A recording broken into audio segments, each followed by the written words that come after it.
Здравствуйте, смотрите в сегодняшнем выпуске. Президент Туркменистана провел совещание по ходу сезонных полевых работ. 289 паломников из Туркменистана отправятся в Саудовскую Аравию для совершения хаджа. Глава МИД Туркменистана встретился с президентом Казахстана в Астане и другие новости. Президент Туркменистана Сердар Бердымухамедов провел рабочее совещание, на котором рассматривался ход сезонных полевых работ в стране. Отмечалось, что хлопкоробы ведут тщательный уход за посевами хлопчатника, используя в своей работе сельскохозяйственную технику и агрегаты. Кроме того, ведется подготовка к сезону уборки зерновых культур. Президент Туркменистана Сердар Бердымухамедов подписал распоряжение, согласно которому 289 паломникам разрешается отправиться в Саудовскую Аравию для совершения хаджа.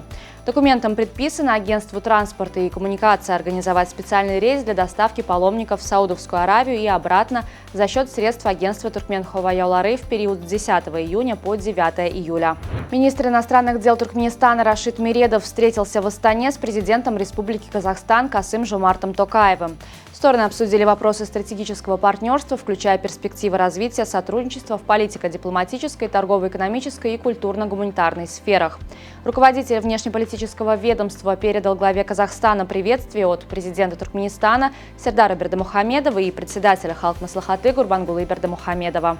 Туркменистан готовится к предстоящему 12-му заседанию совместной туркмено-австрийской комиссии и деловой встречи, которые состоятся 4 и 5 июня.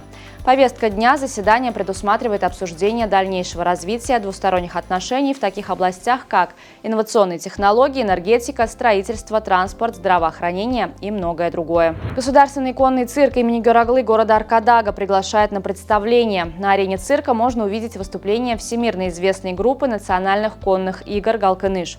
Шоу здесь проходит каждое воскресенье в 15:00.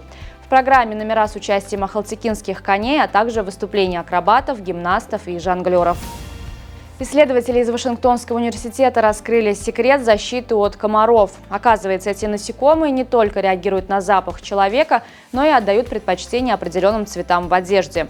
Как поясняют эксперты, комаров привлекают длинные волны видимого спектра, то есть красный, оранжевый, черный и цвет морской волны.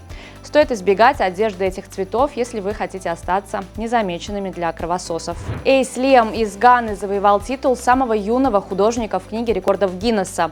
В возрасте 1 года и 152 дней этот одаренный малыш уже создал более 20 картин. Страсть к творчеству у него появилась в 6 месяцев во время наблюдения за мамой, художницей по профессии. Любопытство малыша привело к созданию его первой картины под названием «Пополз», где он оставил отпечатки своих ручек на холсте. Работы Эйса Лиама уже успели завоевать сердца ценителей искусства. Он принял участие в групповой выставке в Музее науки и технологий Ганы, где были проданы 9 из 10 его картин.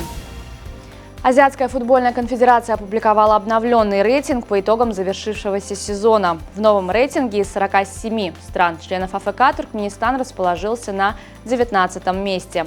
Среди стран Центральной Азии Туркменистан опередил Киргизстан, но уступил Таджикистану и Узбекистану.